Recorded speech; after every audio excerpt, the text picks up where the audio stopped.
The room had gone silent after Edward Carrington's final words landed.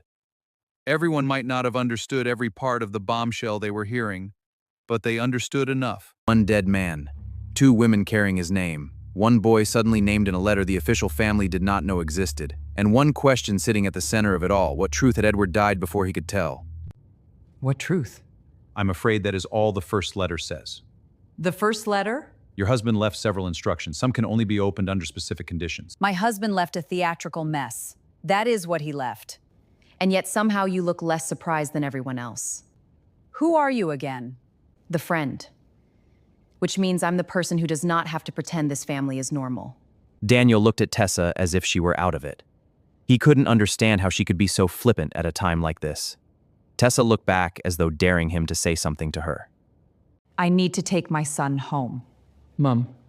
Home, now. Noah did not argue. There are some moments when a child learns that adults do not always know what they are doing. Noah had just watched an entire room of adults prove it. It's been a hard day. I know, Mom. We're almost home. By morning, the Carrington family tragedy had become content. The kind of content that people forwarded clips with shocked emojis. The kind strangers discussed as if the lives inside it were characters in a game. The headline was irresistible. The two Mrs. Carringtons. By breakfast, everyone had an opinion. By lunch, everyone had chosen a side. Questions continue to surround the estate of the late Edward Carrington after an unidentified woman reportedly appeared at the reading of his will, claiming to be his legal wife. Sources close to the family say Lady Vivian Carrington is devastated by the allegations. Devastated. That was the word chosen for Vivian. It sounded noble, clean, sympathetic. No one used words like hidden, embarrassed, frightened, or exposed for her. Those words were reserved for Maya. The world had already decided who looked like the victim and who looked like the scandal. Maya's flat had never felt small before. It had always been warm, lived in, full of homework, takeaway nights, and quiet routines. But that morning, with reporters outside, her name being pulled apart online, every wall seemed to move closer. There's another one outside. Reporter? Man with a camera, pretending to be on the phone. Amateur. If you're going to stalk people, at least commit to the craft. Tessa. Sorry, emotional support with light sarcasm. It's part of the package. Maya tried to smile, but it did not reach her eyes. The night had given her no sleep, only questions. Edward's letter replayed in her head until the words stopped sounding like words and started sounding like warnings. Did he know this would happen? I don't know. He named me in the letter. Yes. So he knew they didn't know about me. Even after dying, he still left us outside. Your father loved you. Just not enough to say it where people could hear. Noah. No, don't. Everybody keeps saying he loved us like that fixes it. If he loved us, why were we the secret? Maya had no answer that would not sound like an excuse.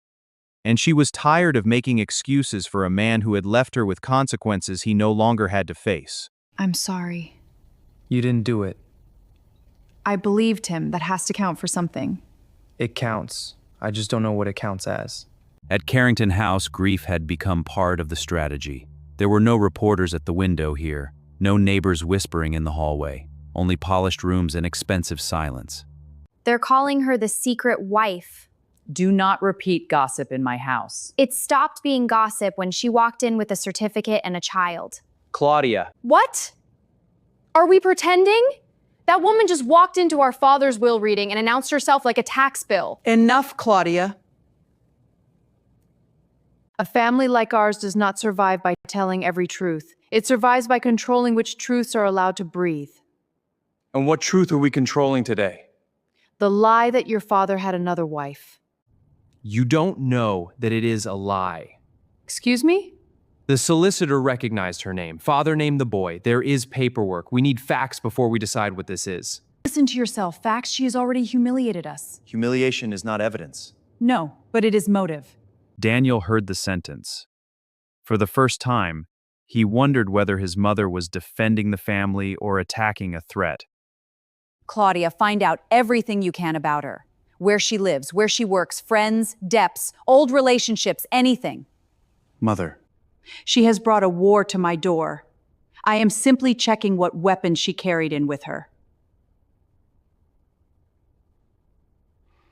Tessa had read enough comments to lose faith in humanity twice before noon. Right. I'm making coffee, and then we are going to stop letting unemployed strangers with ring lights diagnose your marriage. Maybe they're right. They are not. I married a man who was still married. I brought my son into this. I let him believe his father would one day stand up and claim him properly. You are not a scandal, Maya. You are a woman who believed the man she married. Let us put the shame where it belongs. And where is that? In Edward's grave, since he clearly packed enough nonsense to take with him. I loved him. I know. That is the worst part. I can be angry, I can feel stupid, I can feel betrayed, but I still loved him. Love is not flat pack furniture. You don't get to throw the whole thing away just because one piece came loose. Maya looked at the photographs in front of her. Edward holding Noah on his 5th birthday. Edward asleep on the sofa with one arm around her. Edward smiling in her kitchen as if that small flat was the only place in the world he wanted to be. He was real with us. Then prove it, not for him, for Noah. Daniel Carrington arrived at Maya's building looking exactly like the kind of man who had never had to buzz twice to be let in anywhere. Oh, brilliant. The heir has arrived. Daniel? Unless there's another emotionally constipated Carrington in a wool coat downstairs, then yes. Don't start. I haven't even warmed up. I need to speak to Maya. Try again, but this time with manners. May I speak to Maya, please? Look at that. Growth. Are you always this difficult? Only when rich men arrive uninvited and forget they are not doing us a favor. Tessa, please let him in. Daniel stepped inside and immediately looked out of place. Not because the flat was poor, it was not, it was simply human. Too warm for his armor, too honest for his family's kind of grief. I did not come here to attack you. That will be refreshing. Your sister covered that department quite aggressively yesterday. I came because my father has left a hole in the floor, and all of us are standing on it. Well, that's true if nothing else. Maya did not want to perform her marriage for Daniel. She did not want to prove every birthday, every weekend, every promise. But Vivian had money, lawyers, and a surname the world respected. Maya had evidence, so evidence it would have to be. He told me you all knew the marriage was over. It wasn't. I know that now. You never questioned it? Careful. I did, many times. He said the divorce had to be handled quietly. There were business implications, shareholder issues, reputation issues. That sounds like him. Does it? Daniel picked up a photograph of Edward sitting beside a much younger Noah at a school science fair.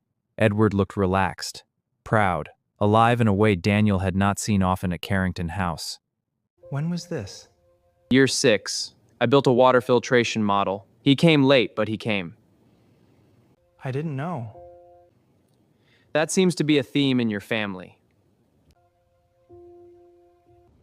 Did he pay for his school? Some of it, quietly. Through what account?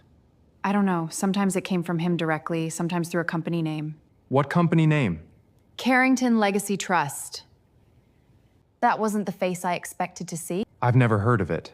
Of course you haven't. Apparently your father was running a family subscription service with hidden tiers.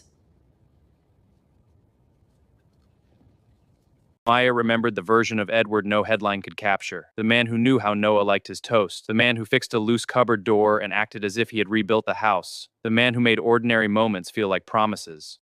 Soon, Maya. I just need to do this properly. You always say soon. Because I mean it. Noah is getting older. He asks questions now. Then tell him his father is doing everything he can. And are you? I am trying to protect you. From what? From my world. At the time, Maya thought he meant the attention, the press, the coldness of old money and older pride. She did not know he may have meant something more specific, someone more specific.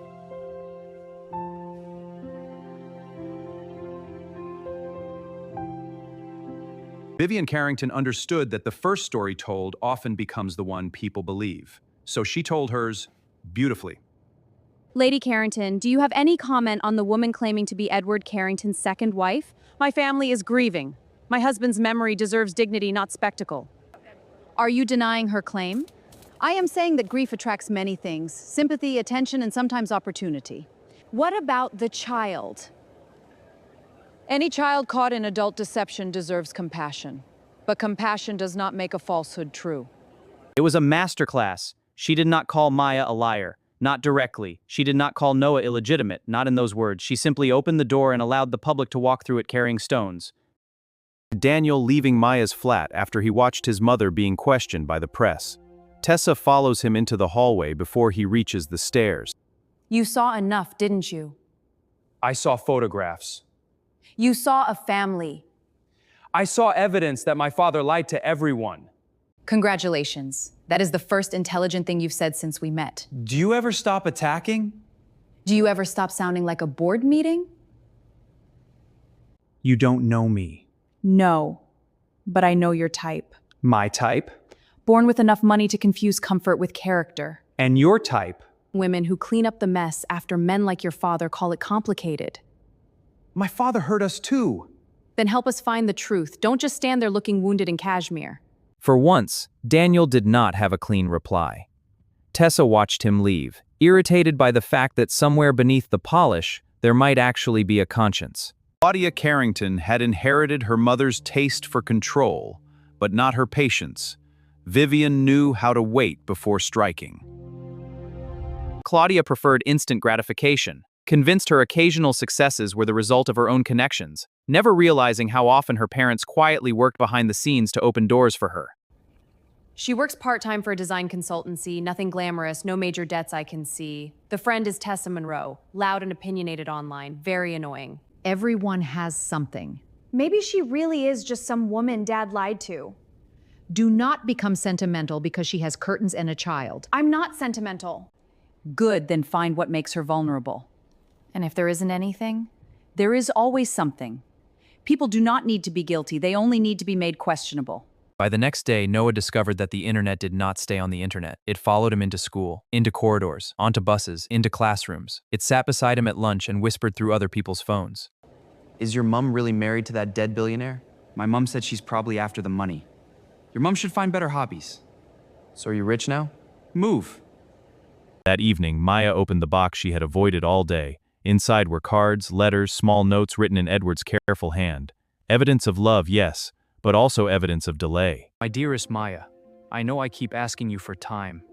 One day, you will understand why. What were you so afraid of? Maya folded the letter slowly. One day, soon, properly.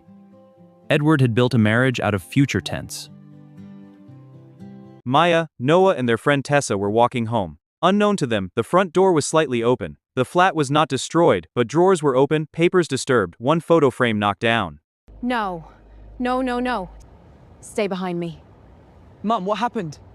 Do not touch anything. The letters.